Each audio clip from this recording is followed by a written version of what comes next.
Hello everyone, welcome to my YouTube channel the subject math. Guys, आज हम start करने वाले हैं हमारा chapter number 2 practice set 2.6 lecture number 8 को ही कंटिन्यू करने वाले हैं। बट एक डिफरेंस है क्योंकि ये पार्ट 2 है लेक्चर नंबर 8 का।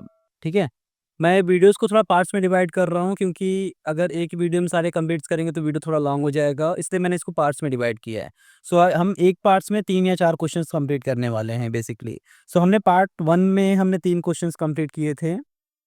ठीक है, question number first second third हमने तीनों कंप्लीट कर लिया था। अब हम पार्ट 2 में कुछ क्वेश्चन सॉल्व करेंगे, इसके बाद एक और पार्ट आएगा जिसमें हमारा लेक्चर नंबर 8 कंप्लीट हो जाएगा। ओके, सो अभी तक आपने अगर ये तीनों वीडियो नहीं देखा है तो आप जाके देख लो, वीडियो का लिंक आपको डिस्क्रिप्शन में मिल जाएगा। और अभी हम स्टार्ट करते हैं हमारा पार्ट 2 लेक्चर नंबर 8। चलो देखते हैं क्या दिया हुआ। Question number first, Vivek is older than Kishore by 5 year. Okay, the sum of the reciprocal of their age is 1/6। Find their present age. अपने को प्रेजेंट एज फाइंड करना है। देखो, मैंने आपको बताया है कि आपको जो भी फाइंड करना है ना उसको पहले एज्यूम कर लो। अभी अपने को फाइंड करना है उनका प्रेजेंट एज कितना होगा, तो हमने एज्यूम कर लिया। Let the present age of Kishore is x year and the present age of Vivek is x+5 year. Condition में कैसा बोला है? विवेक इज ओल्डर, विवेक जो है वो बड़ा है देन किशोर 5/5 ईयर ना। तो जो किशोर है उसको हमने क्या assume कर लिया, x ईयर मान लिया। और जो विवेक है, विवेक 5 साल बड़ा है, मतलब किशोर का अगर एज x ईयर है तो विवेक का कितना होगा, x+5 ही होगा ना। देखो मैं एग्जाम्पल बताता हूँ। चलो मान लो कि अभी जो किशोर है, किशोर अभी 10 ईयर का है। ठीक है, जिसको हमने एक्स assume किया है। यहाँ पे सेपरेट सेपरेट आएगा, समझ में आएगा। अगर विवेक अभी मान लो कि जो किशोर है, किशोर कितने ईयर का है, 10 ईयर का है। ओके, अगर मैं बात करूं विवेक का, तो विवेक के लिए क्या बोला है कि जो विवेक है is older than Kishore by 5 year, मतलब 5 साल बड़ा है। तो मैं 10 में +5 करूंगा तो मुझे पता चलेगा कि विवेक कितने ईयर का है, 15 साल का है। ठीक है, ये कंडीशन बनेगा। तो सेम काम हम एक्स के साथ करने वाले हैं। अभी मान लो जो तुम्हारा किशोर है, किशोर कितने साल का है, एक्स साल का है, एक्स ईयर का है। ओके, अगर विवेक की बात करूँ तो विवेक मेरा क्या हो जाएगा, x+5 हो जाएगा। ठीक है, अब इसमें हमारे पास जो भी एक्स का वैल्यू आएगा हम वहाँ से परसेंटेज फाइंड कर लेंगे। इजी सेम मेथड जैसे हमने क्वेश्चन नंबर फर्स्ट सॉल्व किया था ना, हम सेम वैसे ही सॉल्व करने वाले हैं इसको भी। ओके, स्टार्ट करते हैं अभी। देखो, कंडीशन बहुत इजी है। पहला कंडीशन तो हमने बना लिया, जो आपको एज्यूम करना था वो आपने एज्यूम कर लिया। The present age of Kishore is X and the present age of Vivek is x+5 year. इतना डन है। इसके बाद क्या कंडीशन दिया हुआ है, the sum of the reciprocal of their ages, मतलब जो एज है ना इसका, किशोर का और विवेक का, उसका रेसिप्रोकल करना है। रेसिप्रोकल का मतलब होता है रेशियो में, अपॉन में। सो अभी कितना एज है किशोर का, चलो मान लो किशोर का एज हमने एक्स माना है। कितना है किशोर का एज, एक्स ईयर है। इसका रेसिप्रोकल मतलब इसका उल्टा करो। उल्टा कैसे करेंगे, अगर यहाँ पे नीचे कुछ नहीं, मतलब कितना होता है डिनोमिनेटर में 1 होता है। अब इसका अपोजिट करेंगे तो अपोजिट करने का मतलब होगा 1/x। ये हो गया एक्स का रेसिप्रोकल। एक्स का रेसिप्रोकल मतलब इसका उल्टा कर दो, रेशियो को उल्टा कर दो। एक्स अपॉन नीचे कुछ नहीं, मतलब 1 हमने मान लिया। अब इसका उल्टा करेंगे तो 1/x हो जाएगा। सेम काम विवेक के एज के साथ करो। विवेक का एज कितना है, विवेक का एज है x+5। इसका उल्टा करेंगे मतलब क्या हो जाएगा, नीचे कुछ नहीं मतलब 1 है, 1 ऊपर आएगा, x+5 नीचे जाएगा। ये हो गया इसका रेसिप्रोकल। ठीक है, समझ में आया कैसे किए। अब यहाँ पे इसके बाद क्या बोला है, इन दोनों को ऐड करना है। द सम ऑफ, मतलब ये जो रेसिप्रोकल्स आया है ना, इन दोनों को क्या करेंगे हम लोग, ऐड करेंगे। ऐड करने के बाद उसका जो रेशियो होता है, एज होता है, वो कितना हो जाता है, 1/6 हो जाता है। सिंपल। सो बस यही कंडीशन हम यूज करेंगे और सॉल्यूशन फाइंड कर लेंगे, उनका परसेंटेज कितना आने वाला है। देखो सॉल्यूशन कैसे होगा अभी। कंडीशन में अगर मैं बात करूँ तो एक रेसिप्रोकल वाला यहाँ पे टर्म लिख देना। सो लिखो the reciprocal, sorry reciprocal of their ages is ages is 1/x and 1/x+5। ये हो जाएगा उनका रेसिप्रोकल है विथ रिस्पेक्टिवल, यहाँ पे लिख देना ताकि समझ में आ जाएगा किसके लिए कौन सा है। पहला वाला किशोर के लिए है और दूसरा वाला किसके लिए है, विवेक के लिए है। ओके, चलो ये हमारा काम हो गया यहाँ तक। अब इसके बाद कंडीशन स्टार्ट करते हैं, मेन कंडीशन। यहाँ पे लिखो according according to given condition condition यहाँ पे अप्लाई करेंगे तो कंडीशन में क्या बोला है कि इन दोनों का जो रेसिप्रोकल आया है, रेसिप्रोकल एजेस को अपने को ऐड करना है, सम करना है ना। तो करते हैं सम। 1/x हो जाएगा प्लस इसका रेसिप्रोकल किया, वही आया है 1/x प्लस 5 इक्वल टू कितना हो जाता है रेसिप्रोकल करने के बाद उनका एज 1/6 हो जाता है। तो 1/6 हो गया। ठीक है, अब इसको सॉल्व करना है तो क्रॉस मल्टीप्लाई करेंगे और सॉल्यूशन देखिए क्या आएगा। इजी है इसके बाद तो सॉल्यूशन, बस देखो कैसे सॉल्व होता है। क्रॉस मल्टीप्लाई ऐसे होगा, क्रॉस मल्टीप्लाई यहाँ पे क्रॉस, जैसे मैं बताता हूँ a/b equal to c/d, sorry बीच में प्लस रहेगा। क्रॉस मल्टीप्लाई ऐसे ऐसे और ऐसे होने वाला है। ठीक है, करते हैं अभी। x प्लस 5 का 1 में मल्टीप्लाई हुआ तो कितना होगा, x प्लस 5 ही रहेगा, प्लस x का 1 में मल्टीप्लाई हुआ तो कितना आएगा, x आएगा, अपॉन इसका यहाँ मल्टीप्लाई करेंगे तो क्या आएगा, x ब्रैकेट में x plus 5 equal to 1/6 same रहेगा। ठीक है, अब इसको थोड़ा सॉल्व कर लेते हैं। देखो 1x है, 1x से कितना हो जाएगा, 2x हो जाएगा, प्लस 5 सेम रहेगा, अपॉन x का x के साथ मल्टीप्लाई हुआ तो कितना आएगा, एक्स स्क्वायर, x इंटू 5 करेंगे तो कितना होगा, 5x हो जाएगा, इक्वल टू 1/6 सेम रहेगा। ठीक है, कितना समझ में आया। ओके, अगेन क्रॉस मल्टीप्लाई कर सकते हैं इक्वल टू के साथ। क्रॉस मल्टीप्लाई इक्वल टू में बस ऐसे और ऐसे होता है। ठीक है, तो 6 का यहाँ मल्टीप्लाई करेंगे तो कुछ ऐसा दिखेगा, 6 ब्रैकेट में 2x प्लस 5 इक्वल टू यहाँ पे 1 के साथ मल्टीप्लाई होगा तो सेम रहेगा, कोई डिफरेंस नहीं होने वाला है, तो सेम लिख लो, एक्स स्क्वायर प्लस 5x। ठीक है, ब्रैकेट सॉल्व करते हैं। 6 का 2 के साथ मल्टीप्लाई करूंगा तो कितना आएगा, 12x प्लस 6 5 या कितना होगा 30 equal to X square plus 5x same रहेगा। अब क्या करो, ये जो टर्म है ना ये वाला, इन सारे टर्म्स को उठा के इस साइड में ले लो, बस इजी रहेगा। क्योंकि हम एक साइड का हमेशा जीरो रखते हैं ना, हमारा क्वाड्रेटिक इक्वेशन का जनरल फॉर्म क्या होता है, जनरल फॉर्म कुछ ऐसा होता है, ax square plus bx plus C equal to zero. तो हम एक साइड वाले को जीरो रखते हैं हमेशा। ठीक है, तो हम यहाँ पे क्या करने वाले हैं, हम यहाँ पे ना इन सबको उठा के इस साइड भेज देंगे ताकि हमारा टर्म जीरो हो जाए। तो कुछ ऐसा दिखेगा, देखो एक्स स्क्वायर प्लस 5x अपने प्लेस पे, मान लो इसको मैंने यहाँ पे लिखा, ए अपने प्लेस पे है, ए वाला टर्म उठ के 12x उठ के इस साइड में शिफ्ट होगा तो क्या होगा, -12x हो जाएगा, प्लस 30 उठ के इस साइड में शिफ्ट होगा तो क्या होगा, -30 हो जाएगा, इक्वल टू क्या रहेगा, जीरो रहेगा। ठीक है, इस साइड का सारा टर्म उठ के इस साइड चले गया और यहाँ पे क्या बचा, जीरो बचा। अब इसको और सिंप्लीफाई करते हैं थोड़ा सा, और सिंप्लीफाई हो जाएगा। देखो एक्स स्क्वायर, और कहीं पे एक्स स्क्वायर दिख रहा है क्या, नहीं ना, तो जो सेम है उसको वैसे ही लिख लो, एक्स स्क्वायर सेम रहेगा। ओके, यहाँ पे सॉल्व करो, प्लस माइनस क्या होता है, माइनस होता है। सो 12 में से 5 को माइनस करो तो कितना आएगा, 7x आएगा। दोनों में बड़ा नंबर कौन सा है, 12 है, तो यहाँ पे साइन कौन सा लगेगा, 12 का लगेगा, सॉरी माइनस का लगेगा।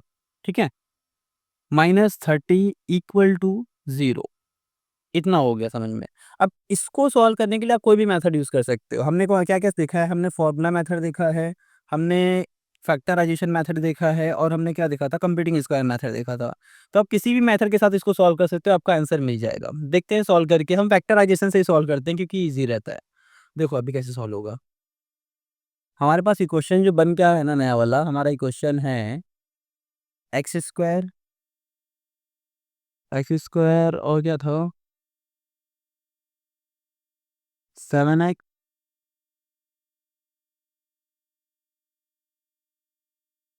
एक्स स्क्वायर, सॉरी थोड़ा लेट हो गया, एक्स स्क्वायर 7x -7x है और -30 इक्वल टू जीरो।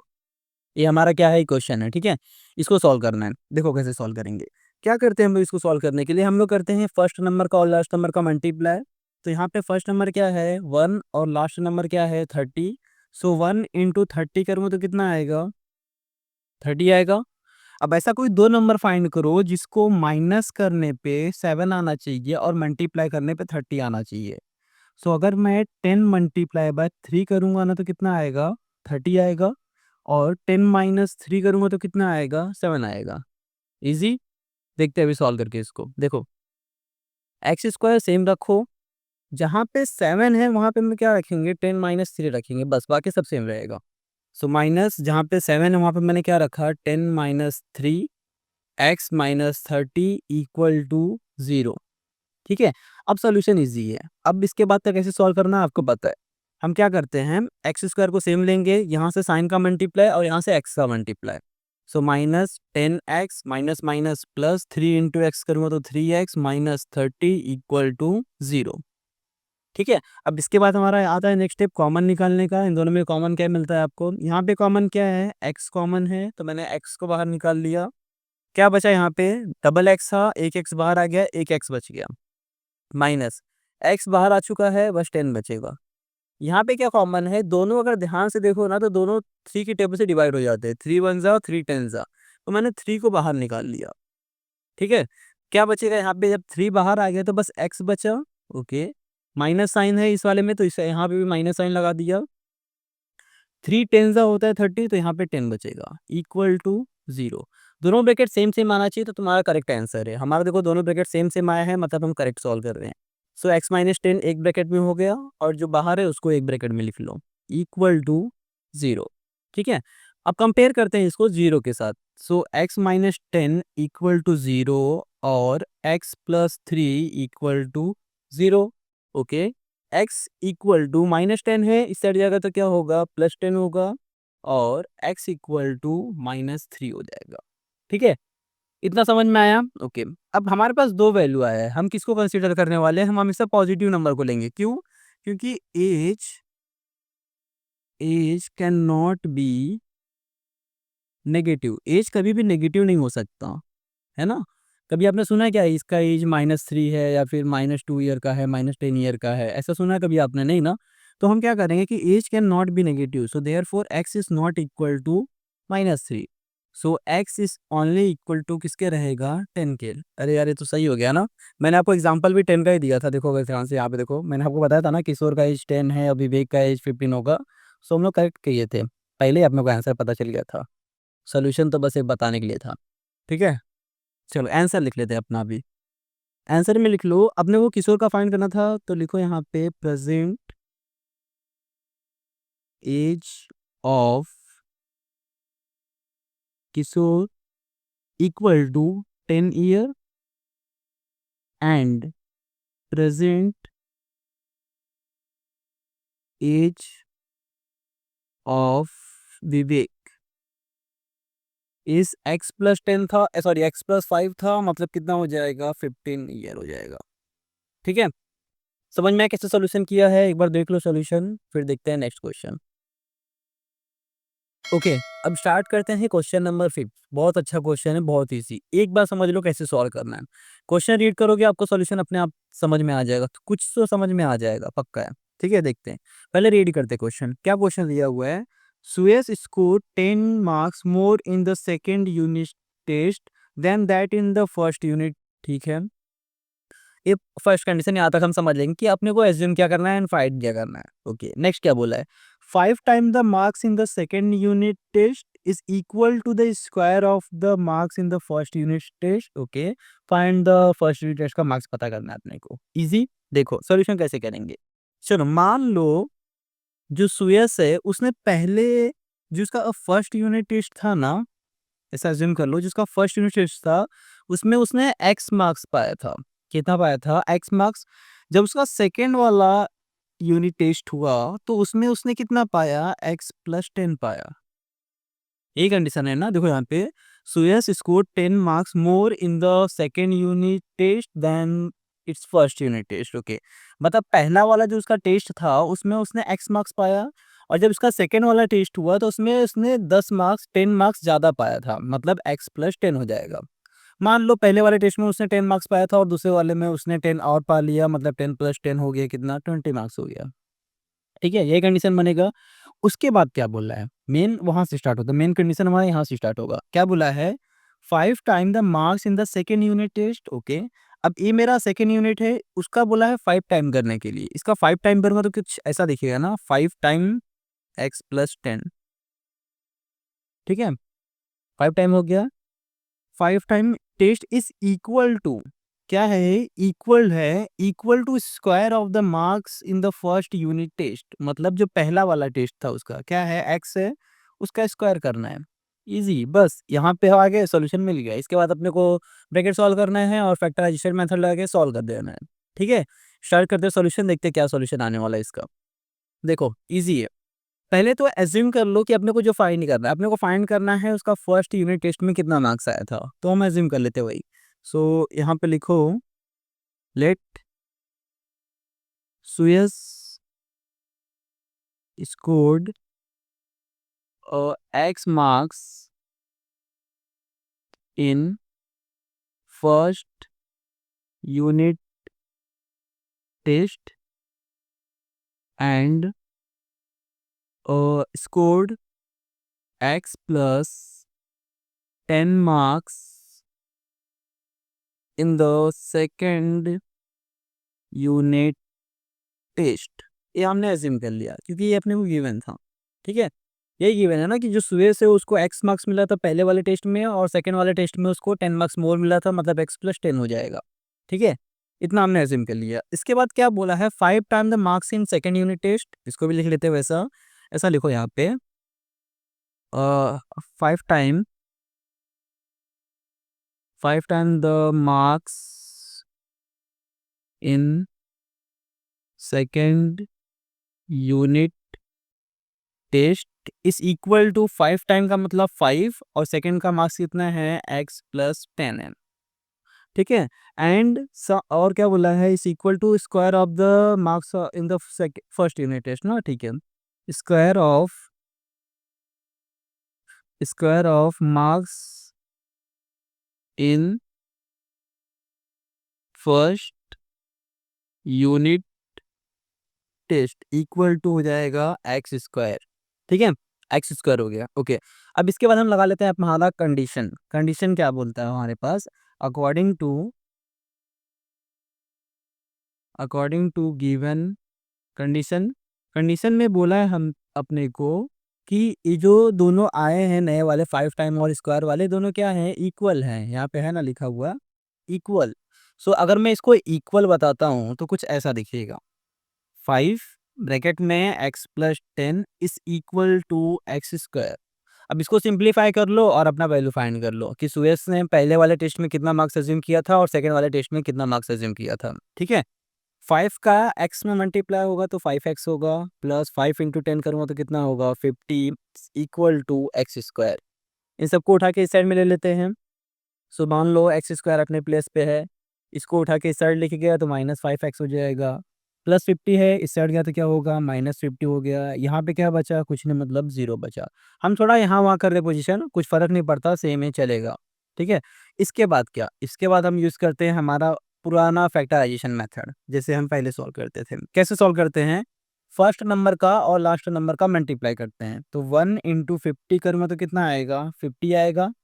ठीक है, अब इसके बाद क्या करोगे, साइन देखते हैं लास्ट नंबर का। यहाँ पे साइन कौन सा है, माइनस का है। तो ऐसा कोई दो नंबर फाइंड करो जिसको माइनस करने पे 5 आना चाहिए और मल्टीप्लाई करने पे 50 आना चाहिए। इजी है। 10 इंटू 5 करूँगा तो कितना आएगा, 50 आएगा। और 10 माइनस 5 करूँगा तो कितना आएगा, 5 आएगा। ठीक है, सो हम रिप्लेस करेंगे 5 को बाय 10 माइनस 5 और अपना सॉल्यूशन फाइंड करेंगे। करो, एक्स स्क्वायर सेम रहेगा, माइनस सेम रहेगा, जहाँ पे 5 है बस वहाँ पे लिख लो 10 minus 5, bracket close, X same -50 same equal to 0 same. Bracket open करो, एक्स स्क्वायर सेम रहेगा, माइनस माइनस प्लस क्या होता है, माइनस 10 का एक्स में मल्टीप्लाई होगा तो कितना आएगा, 10x आएगा। Minus minus plus 5 into X किया कितना होगा, 5x हो जाएगा। Okay, -50 equal to 0 same. अब कॉमन निकाल लो, इसमें और इसमें क्या कॉमन मिलता है तुमको, यहाँ पे x कॉमन है, यहाँ पे डबल x है, यहाँ पे सिंगल x है, तो मैंने x को बाहर निकाल लिया। ब्रैकेट में मेरे पास बचेगा x माइनस 10, ये वाला इसी बाहर आ चुका है, प्लस दोनों में ध्यान दो तो दोनों 5 के टेबल से डिवाइड हो जाते हैं, 5 1 जा 5 10 जा, हो जाएगा डिवाइड। तो मैंने 5 को बाहर निकाल लिया, क्या बचा यहाँ पे, x बचा। साइन सेम ए वाला यूज कर लो, 5 10 से 50 होता है, -10 इक्वल टू 0। दो ब्रैकेट सेम सेम आना चाहिए, मतलब करेक्ट आंसर है हमारा, सेम आया है मतलब हमारा करेक्ट आंसर है। ठीक है, जो सेम सेम है उसको वन टाइम लिख लो, x माइनस 10 एक बार हो जाएगा और x प्लस 5 इक्वल टू 0 एक बार हो गया। अब इसको कंपेयर करते हैं 0 के साथ और फाइनल आंसर फाइंड करते हैं। देखो हमारे पास क्या आया है, हमारे पास आया है x माइनस 10 इक्वल टू 0 और x plus 5 is equal to 0, हमने कंपेयर किया। अब इसको अगर ब्रैकेट ओपन करके मतलब अगर इक्वल टू उस साइड भेज देंगे तो क्या आएगा, यहाँ पे x इक्वल टू -10 है, इस साइड जाएगा तो क्या हो जाएगा, राइट साइड में +10 हो जाएगा। और x इक्वल टू +5 है, इस साइड गया तो क्या होगा, -5 हो जाएगा। ठीक है। अब अभी यहाँ पे भी दो आंसर आया है, तो हम कैसे कंसीडर करते हैं, कभी भी आपने किसी का मार्क्स माइनस में सुना है क्या, कि आपने अगर सपोज कोई एग्ज़ाम है आपका 10 मार्क्स का एग्ज़ाम है और 10 में से आपको कभी -5 मिला है क्या, नहीं ना। तो marks can not be negative, बस आपको स्टेटमेंट लिखना है। क्या लिखेंगे यहाँ पे, marks can not be negative, marks कभी भी नेगेटिव नहीं हो सकता। ठीक है। So therefore X is not equal to -5 and therefore X is only equal to -10। यार ये वाला भी हमने करेक्ट ही किया था क्या, देखो हमने पहले बता दिया था ना कि 10 मार्क्स आया है, इसके बाद का थोड़ा देख लेते क्या है। इजी है सोल्यूशन, अपने को पता है, मतलब हमारा एजप्शन सही जाता है जो हम एज्यूम करते हैं पहले। ठीक है। आंसर में लिख लो, Suyash scored marks in first unit test x equal to 10, and second का भी लिखना तो लिख सकते हो, second unit test is equal to x plus 10 which is equal to 10 plus 10 and equal to 20। Easy है सोल्यूशन। ठीक है, देख लो एक बार सोल्यूशन, मैं रिपीट कर दे रहा हूँ यहाँ पे, मेन तो अपना यही है ना लॉजिक। मिलते हैं नेक्स्ट क्वेश्चन में। ओके, अब देखते हैं question number 6।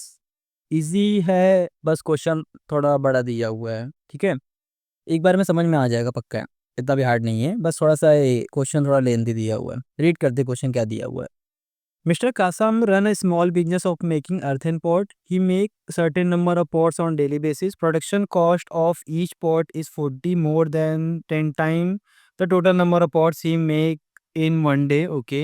If production cost of all pots per day is 600 rupees. Okay. Find the production cost of one pot and the number of pot he make per day. Okay. देखो, अपने को find करना है कि वो एक दिन में कितना पॉट्स बनाता है, मिस्टर कसम एक दिन में कितना पॉट्स बनाता है, और उसके बाद उसका प्रोडक्शन कॉस्ट कितना होता है। ठीक है। सो जो फाइंड करना है ना, पहले इसको एज्यूम कर लो। चलो मैं लिखता हूँ, अपने को फाइंड करना है नंबर ऑफ पॉट्स कितना वो बनाता है ना। So let mister Kasam make X earthen pot, X earthen pots per day. चलो मान लिया कि वो हर दिन कितना बनाता है पॉट्स, एक्स बनाता है। ठीक है। ओके। अब उसके बाद क्या बोला है, प्रोडक्शन कॉस्ट फाइंड करना है कि सबका प्रोडक्शन कॉस्ट कितना होता है। Find production cost of one pot, एक का प्रोडक्शन कॉस्ट कितना होता है। अब देखो यहाँ पे दिया हुआ है, कुछ कंडीशन में क्वेश्चन में दिया हुआ है, production cost of each pot, her pot का प्रोडक्शन कॉस्ट कितना आता है। देखो 40 more than 10 time of number of pots making per day. Easy है, जैसा बोला है वैसा लिखते हैं। 40 मोर, 40 मोर मतलब 40 प्लस करेंगे। ओके, 40 मोर मतलब इसको प्लस करना है, plus 10 time the total number of ports. अब कितना बनाता है पर डे में, एक्स बनाता है, हमने इसको एज्यूम कर लिया है ना, तो 10 टाइम ऑफ एक्स। बस ये कंडीशन है। रीड तो फिर से एक बार रीड करो, देखो समझ में आएगा।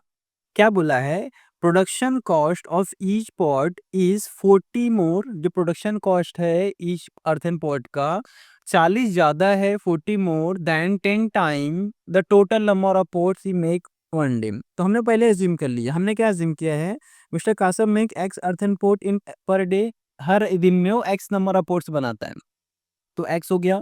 ओके, कॉस्ट क्या दिया है, 40 मोर, 40 मोर मतलब 40 plus, plus 10 time of x, x क्या है तुम्हारा, नंबर ऑफ पोर्ट्स मेकिंग पर डे, तो एक्स हो गया। तो यहाँ पे बस अपना प्रोडक्शन कॉस्ट निकल गया, ये हमारा क्या है, प्रोडक्शन कॉस्ट है। वो ठीक है, अभी देखते हैं, यहाँ लिख लो नेक्स्ट हमारा production cost.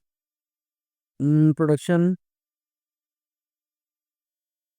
Production cost of each earthen pot is equal to 10x को पहले लिख लेते हैं, 40 को बाद में लिखते हैं, चलेगा। कोई दिक्कत नहीं है। क्या आया? 10x प्लस 40, ये मेरा क्या है? Production cost of each earthen pot है। ठीक है। अब अगर इसमें अकॉर्डिंग टू कंडीशन की बात करो ना, तो आगे देखो क्या बोला है, यहाँ तक चलो हमने सॉल्व कर लिया। If the production cost of all pots per day is 600 rupees total. अभी देखो, चलो मान लो कि मैं एवरी डे में, जो मिस्टर कासम है वो एवरी डे में 10 पोर्ट्स बनाता है। ठीक है। और एक पोर्ट को बनाने में उसका जो कॉस्ट आता है, प्रोडक्शन कॉस्ट आता है, मान लो अभी के लिए मान लो 20 रुपए है। ठीक है। हम एक एज्यूम करके बस बता रहा हूँ आपको कि मान लो मिस्टर कासम ना एक दिन में 10 पॉट्स बनाता है, और एक पोर्ट को बनाने के लिए उसका जो कॉस्ट आता है वो 20 रुपए का होता है। ठीक है। तो अगर आपको इसके हिसाब से इसका टोटल फाइंड करना है, तो आप क्या करते हो, हम 10 का 20 का मल्टीप्लाई करते हैं तो कितना आ जाएगा? 200 रुपीज। मतलब टोटल उसका कितना खर्चा होता है? 200 रुपया खर्चा होता है, 200 रुपीज खर्चा होता है। तो सेम काम हम यहाँ पे करेंगे। जो मिस्टर कासम है एक दिन में कितना पॉट्स बनाता है? एक्स पॉट्स बनाता है, यहाँ पे देख लो कितना पॉट्स बनाता है, एक्स पॉट्स बनाता है। और एक पोर्ट बनाने का उसका जो प्रोडक्शन कॉस्ट आता है वो कितना आता है? 10x प्लस 40 आता है। तो इसका मल्टीप्लाई कर लेंगे। तो अपने को बताया है कि अगर जो टोटल उसका प्रोडक्शन कॉस्ट है ना, एक production cost of all ports per day इस कितना है? 600 है। तो यहाँ पे कितना आ जाएगा? 600 आ जाएगा। बस अब यहाँ पे सॉल्यूशन फाइंड करेंगे और एक्स का वैल्यू मिल जाएगा। इजी है ना? समझ में आया? ठीक है, देखते हैं अभी सॉल्यूशन क्या आने वाला फाइनल हमारा। देखो, अकॉर्डिंग टू गिवन कंडीशन यहाँ लिख लो। According to given condition, condition तो हम यही यूज़ करने वाले हैं जो मैं आपको एक नॉर्मल लॉजिक बताया कि आप पॉट्स बनाते हो, एक पॉट का अगर 20 रुपये है तो 10 पॉट्स का कितना हो जाएगा? 200 रुपया हो जाएगा। तो सेम यहाँ पे नंबर ऑफ प्रोडक्शन का एक्स हो गया, और टोटल कॉस्ट ऑफ प्रोडक्शन कितना है? 10x प्लस 40 है, इक्वल टू कितना है? 600 है। तो सेम यहाँ पे हम यूज़ करने वाले हैं। सो यहाँ पे लिखो x multiply by 10x plus 40 इस इक्वल टू टोटल प्रोडक्शन का कॉस्ट कितना है? 600 है। तो 600 लिख दिया। ठीक है। अब इसको सॉल्व कर लेते हैं बाय फैक्टराइजेशन मेथड या फिर कोई भी मेथड। पहले ब्रैकेट सिंप्लीफाई कर लो। 10 का x का 10x में मल्टीप्लाई होगा तो 10x स्क्वायर होगा, प्लस यहाँ पे मल्टीप्लाई किया तो 40x हो जाएगा, इस इक्वल टू 600 सेम रहेगा। एक काम करो, 600 को इस साइड में ले लेते हैं, तो मेरे पास आएगा 10x square plus 40x minus 600 equal to 0। इसको और सिंप्लीफाई कर सकते हैं by dividing 10 on both side, divided by, यहाँ लिख लो ऐसा, divided by 10 on both side. 10 से डिवाइड करूंगा तो ये 10 से डिवाइड हो जाएगा, तो मेरे पास यहाँ पे आएगा एक्स स्क्वायर, प्लस इसको 10 से डिवाइड किया तो कितना आएगा? 4x आएगा। इसको 10 से डिवाइड किया तो कितना आएगा? -60 इक्वल टू 0। अब बाकी का कंडीशन आपको पता है कैसे हम सॉल्व करते हैं। हम करेंगे फर्स्ट नंबर का और लास्ट नंबर का मल्टीप्लाई। सो अगर फर्स्ट नंबर है 1, कुछ नहीं मतलब 1, 60 का मल्टीप्लाई किया तो कितना आएगा? 60। ऐसा कोई दो नंबर फाइंड करो जिसको माइनस करने पे 4 आना चाहिए और मल्टीप्लाई करने पे 60 आना चाहिए। हम 3 क्वेश्चन में सेम ही लॉजिक यूज़ कर रहे हैं। अगर मैं 40 इंटू 6 कर सॉरी 10 इंटू 6 करूँगा तो कितना आएगा? 60 आएगा। और 10 माइनस 6 करूँगा तो कितना आएगा? 4 आएगा। है ना इजी? हम इससे पहले 2 क्वेश्चन सॉल्व किए थे, दोनों में हमने 10 वाला ही लॉजिक यूज़ किया था, है ना? हम सेम इसमें भी वही करने वाले हैं। तो मैं जहाँ पे 4 लिखा है ना, वहाँ पे मैं क्या करूँगा? 10 माइनस 6 करूँगा। तो रिप्लेस कर लो। एक्स स्क्वायर सेम रहेगा, प्लस सेम रहेगा। जहाँ पे 4 है वहाँ पे मैंने लिखा 10 minus 6 bracket close X minus 60 equal to 0। ठीक है।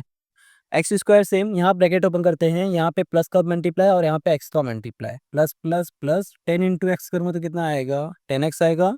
Plus minus minus 6 into x करूँगा तो कितना आएगा? 6x आएगा, माइनस 60 इक्वल टू 0 हो जाएगा। ओके। अब बारी आया कॉमन निकालने का, इसमें और इसमें कॉमन निकालो। दोनों में कॉमन क्या है? एक्स कॉमन है, तो मैंने एक्स को बाहर निकाल लिया। क्या बचेगा यहाँ पे? एक्स बचेगा, प्लस 10 बचेगा। ठीक है। यहाँ पे क्या कॉमन है? अगर ध्यान से देखो तो दोनों 6 के टेबल से डिवाइड हो जाते हैं, तो मैं 6 को बाहर निकाल लिया, -6 को बाहर निकाल लिया। क्या बचेगा यहाँ पे? 6 बाहर आ गया तो बस x बचा यहाँ पे। ओके।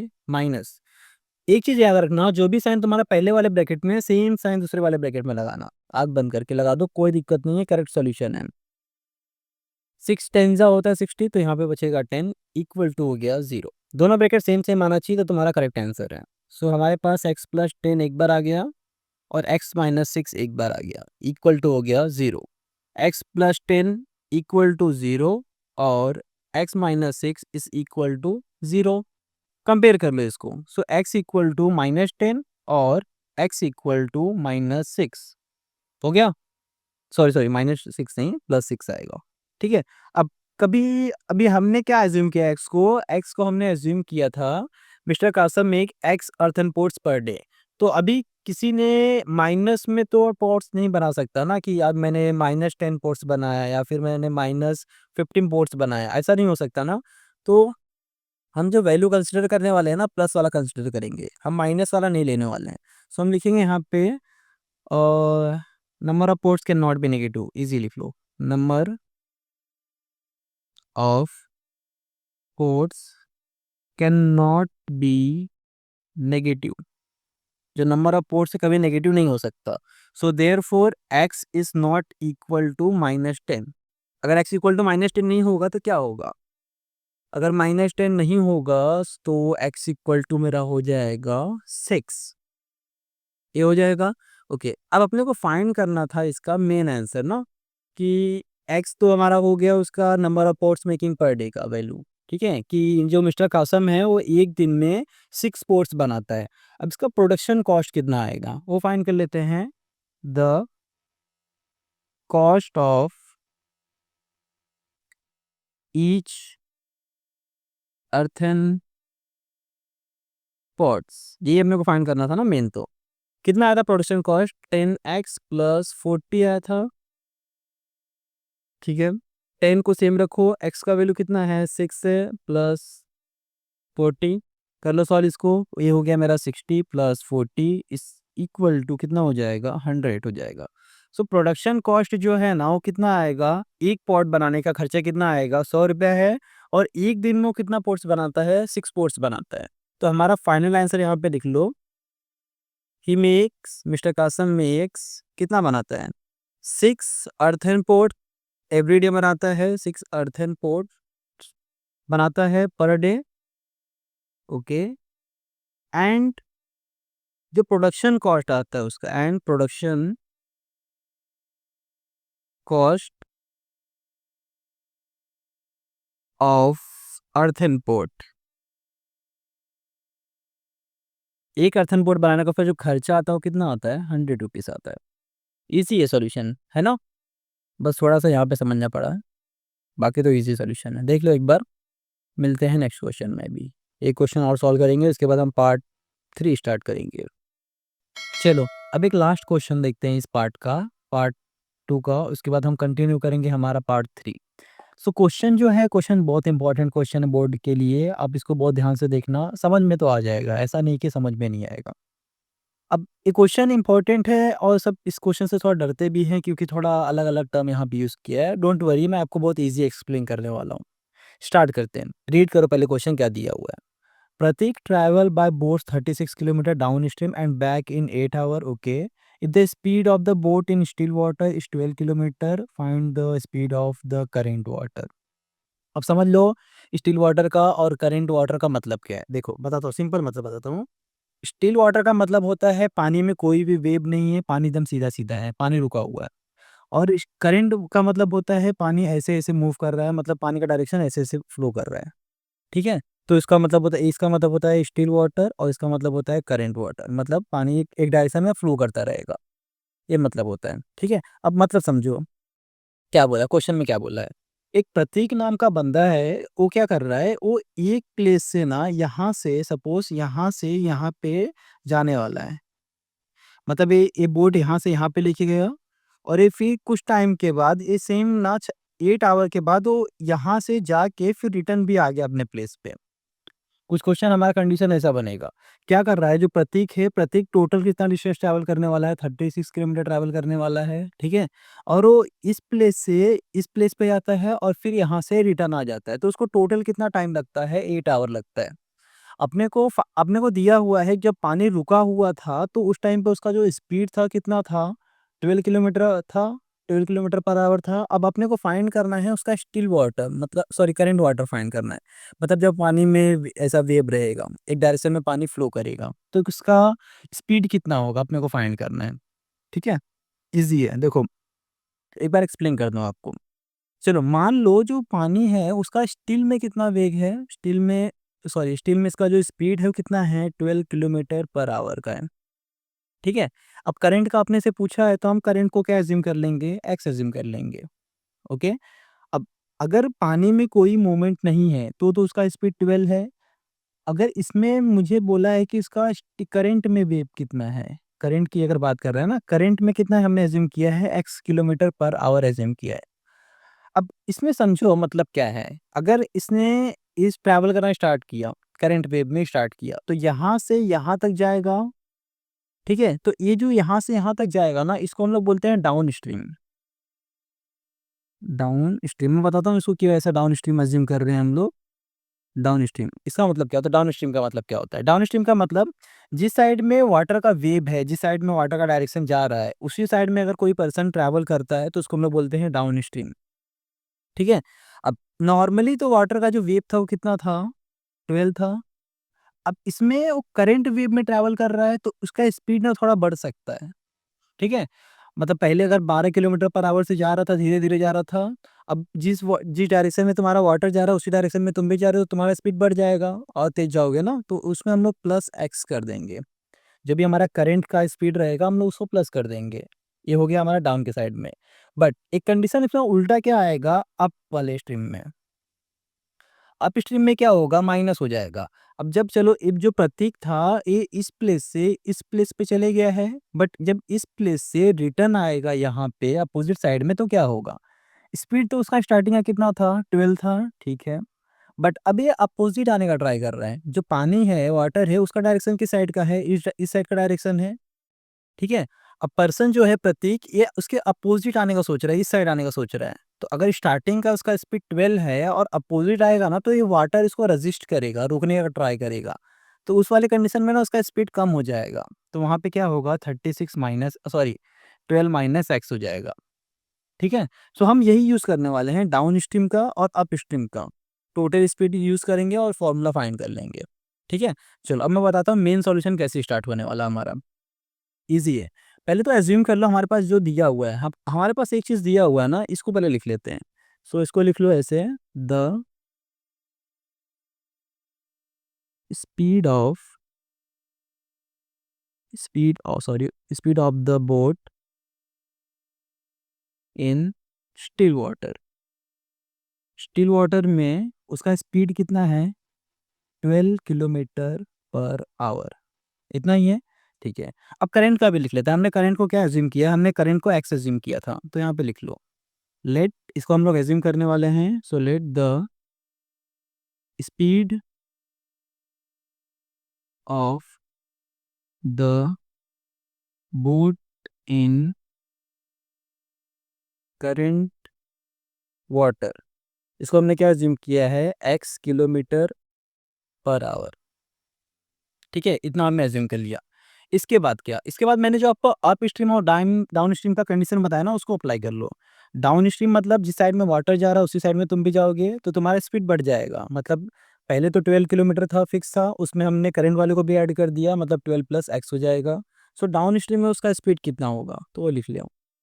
क्या लिखेंगे, डायरेक्टली लिखते हैं, स्पीड ऑफ बोट, ज़्यादा मत लिखो ऐसा, speed of boat in down stream. Down stream में उसका स्पीड हो जाएगा 12 plus x kilometre per our, यहाँ पे लिख लेना।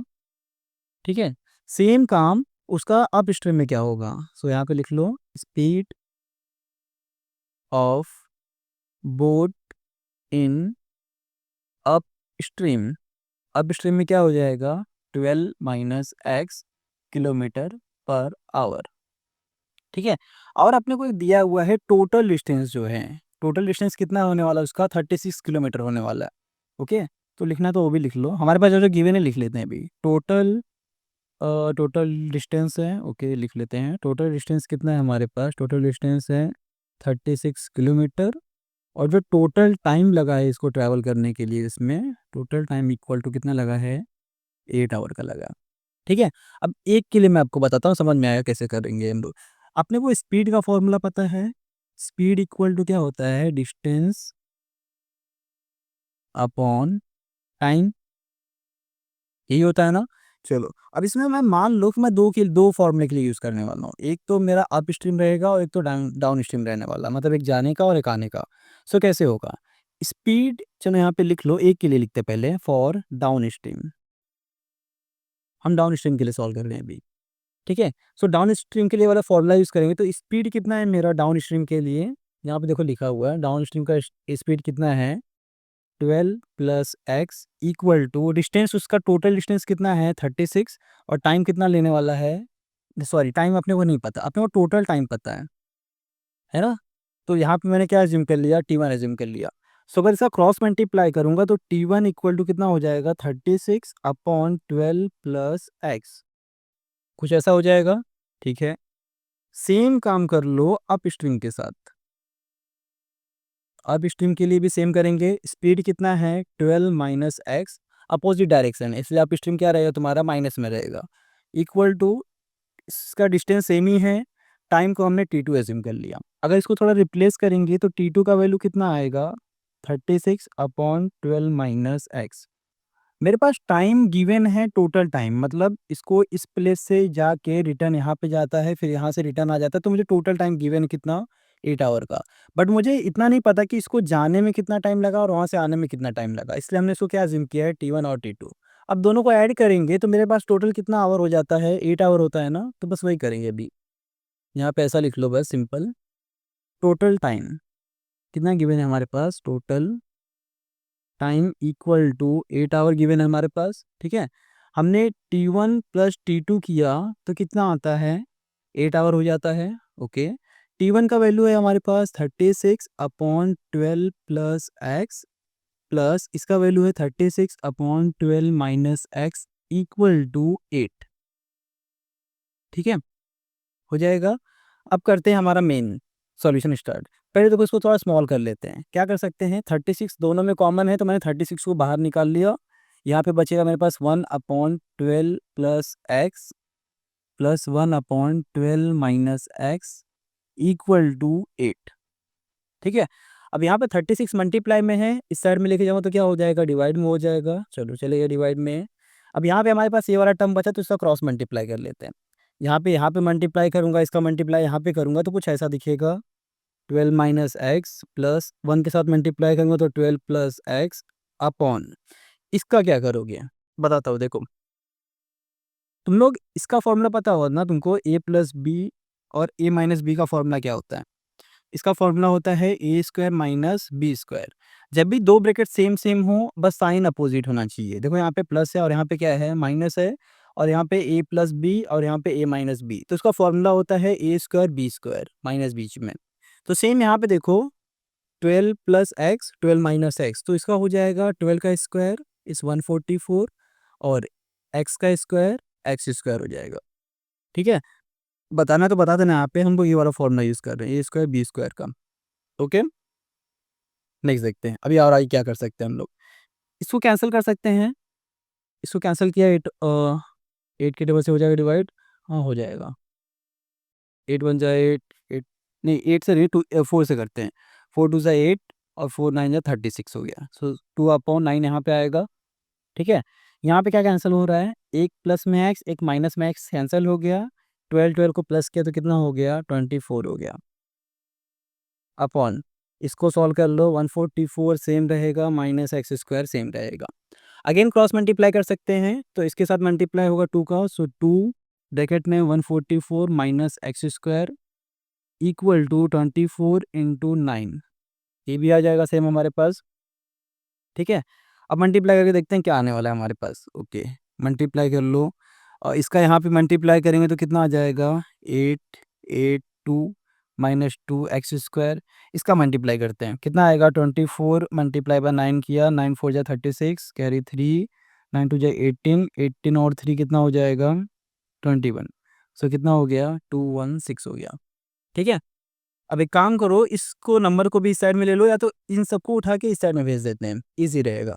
सो क्या किया मैंने, इसको उठा के इस साइड लेके गया, सो प्लस में 2x² हो जाएगा। ये माइनस में था, सॉरी प्लस में था, इस साइड गया तो क्या हो जाएगा, माइनस में 288 हो जाएगा। ये अपने प्लेस पे है तो प्लस 216 अपने प्लेस पे है। यहाँ पे क्या बचा, कुछ नहीं, मतलब 0 बचा। मैं थोड़ा पोजीशन आगे पीछे है, समझ लेना, ऐसे हम वो कर सकते हैं, ठीक है। अब 2x² सेम है, बचा है, ओके। इसको माइनस करते हैं, हमारे पास कितना है, 288 में से अगर मैंने 216 को माइनस किया तो कितना आएगा, यहाँ पे आएगा 2, यहाँ पे आएगा 7, यहाँ पे आएगा 0, तो कितना आया, -72 इक्वल टू 0 आ गया, ठीक है। और क्या कर सकते हैं इसमें, अगर इसमें मैं कुछ ऐसा कर सकता हूँ क्या, 2x² है अपने प्लेस पे, 72 को इस साइड भेज दो, हो जाएगा। 2 मल्टीप्लाई में है, इस साइड गया तो क्या हो जाएगा, डिवाइड में, डिवाइड किया, x² इक्वल टू कितना आ जाएगा, 36 आ जाएगा।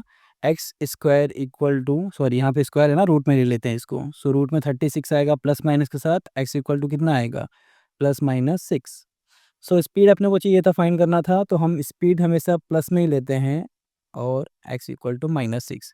x इक्वल टू -6 नहीं हो सकता, speed can not be negative, यहाँ पे लिख लो, speed can not be negative.